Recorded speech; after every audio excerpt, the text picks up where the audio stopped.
Umagang kay ganda mga katinay! Bagong umaga at bagong pag-asa. Welcome for today's ka-video mga katinay. Unang araw sa buwan ng Nobyembre, All Saints Day o di kaya'y araw ng mga santo. Ang ganda ng bagong gising na si Aling Maliit. Nagising na rin ang kanyang ate. At sabay-sabay kaming nagkakapi sa harapan ng bahay. Maganda kasi ang tanawin dito. Siyempre dahil undas ngayon, di talaga mawawala sa ating mga Pinoy ang paggawa ng mga kakanin. Kaya nagbalat na si Mister ng niyog na para pagkukunan ng kakanggata na gagamitin. Tingnan nyo naman mga katinay, si Aling Maliit ay hindi humihiwalay sa tabi ng kanyang papa. At yun na nga mga katinay, pagkatapos magbalat ng niyog si Mister, hindi ko na itinapon yung pinagbalatan kasi gagamitin ko pa yun sa mga bulaklak ko. Maganda kasi itong gawin pang kapitan ng mga ugat ng mga orchids mga katinay.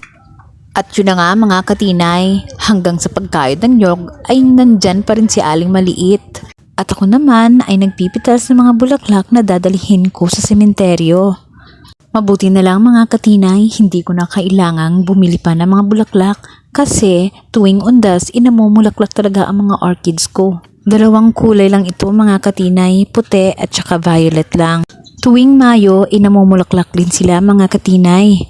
Labis ang tuwa ko talaga pag nakikita ko na sila'y namumulaklak mga katinay. Ayan at tilibot ko na yata ang hanggang dulo. Hindi ko naman kinuha lahat mga katinay, pinili ko lang.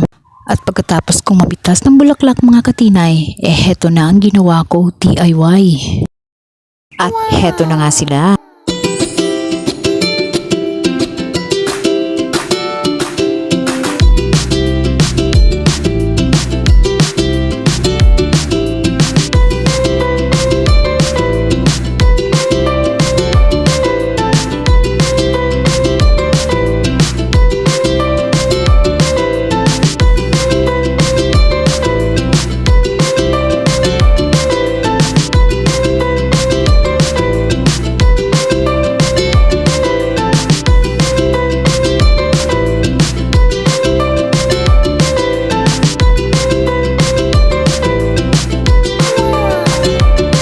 O hayan, heto na at ready na rin ang mga anak ko. Kita mo, pusturang-pustura o. Hay nako, tirik na ang araw. 10:00 na yata yan mga katinay. At pati sa kalsada, nagawa ko na lang sumayaw kasi sa sobrang init.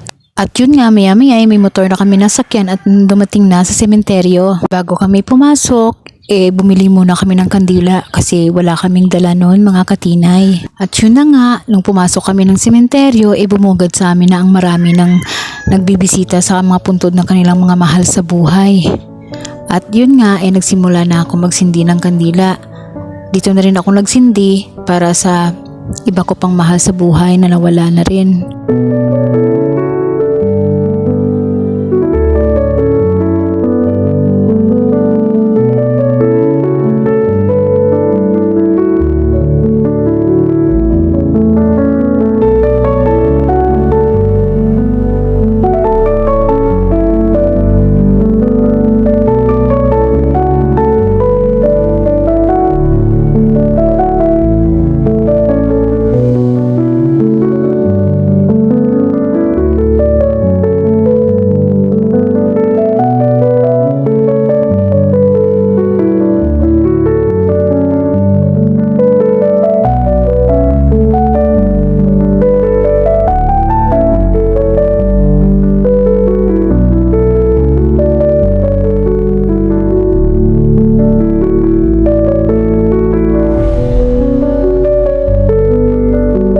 At yun ang mga katinay, pagkatapos na magsindi at magdasal, umuwi na kami. Palabas na kami ng sementeryo. At doon sa labas ng sementeryo, sa harapan mismo, nakita ko yung panganay kong anak at saka yung hipag ko na nagtitinda ng lansones.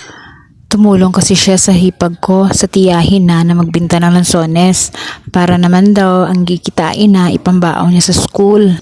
Grabe mga katinay, nabilad ni ate sila sa araw. Ang sakit-sakit ng sikat ng araw dyan sa sitwasyon nila, sa pwesto nila. At isang maliit na payong lamang nakatayo doon na nagsisilbing lilim nila. At tinanong ko naman yung hipag ko kung meron ba silang pwedeng mailagay doon para naman maano sila sa init ng araw. At yun nga, ang sabi niya, meron namang trapal doon sa motor. Kaya walang pakundangan, tinulungan ko yung hipag ko na iayos yung trapal na yon para naman magkaroon ng konting lilim doon sa pwesto nila. Ang ginawa lang namin, nilagyan namin ng lubid at itinali yung sa bawat gilid ng trapal, tinali namin sa bakod. Yung sa harapan ng bahay na doon sa harapan mismo ng pwesto nila. At saka itinali namin ang kabila naman doon sa pinagtayuan ng payong. Mga katinay, umulis kami nang okay na sila. So, ayun guys, bago kami umalis ng sementeryo nung araw na yon, naging okay yung sitwasyon nila kasi nga nalagyan na yun ng trapal, yung nagpagtitinda nila ng lansones. So, yun lang naman guys, at thank you for watching. Bye-bye!